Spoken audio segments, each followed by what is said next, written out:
Thank you very much, Chairman, and thank you, Madam Rajavi, for your inspiring words, as usual, today.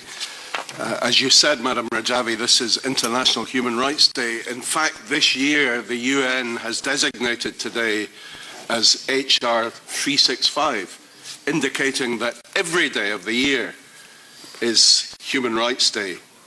Sadly, all of us in this room know that no day in Iran or Iraq is Human Rights Day. Iran today, as Mrs. Rajavi said, is covered in blood. Iraq, next door, thanks to the mullahs in Tehran, is also covered in blood.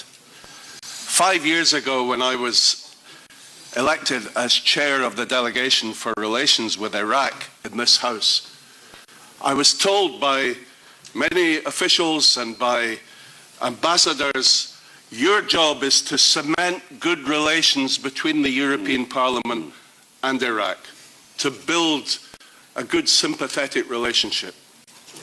Within a very few weeks, I exposed the fact that Nouri al-Maliki was a corrupt dictator, and I was told by many people in Brussels, you must shut up. You are rocking the boat. You will destabilize Iraq.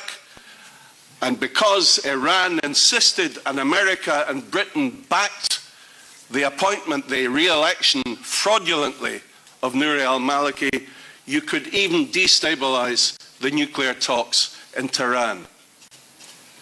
But I refused to shut up. I was becoming rapidly, apart from my colleagues here in this room, rapidly we were all becoming lone voices in this respect.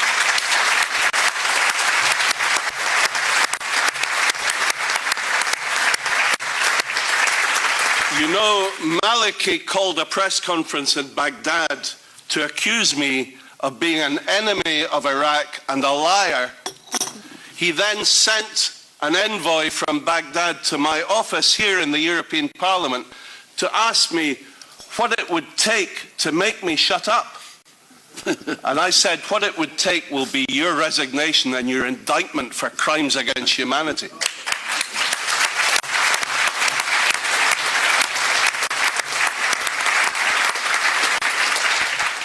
But you know, my good friend Howard Dean said that the West is plagued with a history of short-termism. And this is exactly what happened. 5 years ago, Maliki lost the election to Ayad Alawi by 2 seats.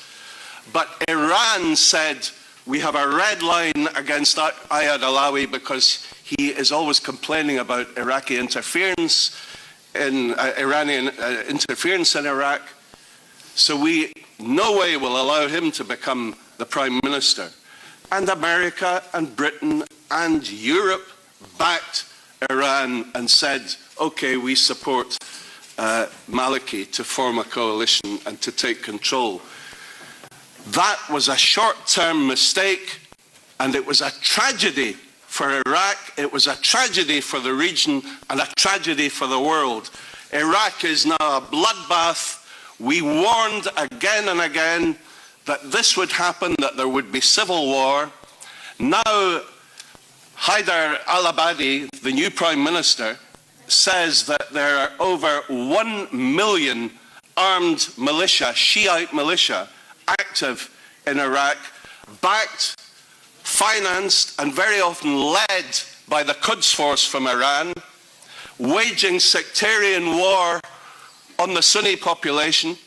And then the world says, why is it the Sunni tribespeople in Anbar and Diyala are not standing up and fighting alongside the Iraqi army to get rid of ISIS? Because the Sunni people think that the Shiite militia are worse than ISIS.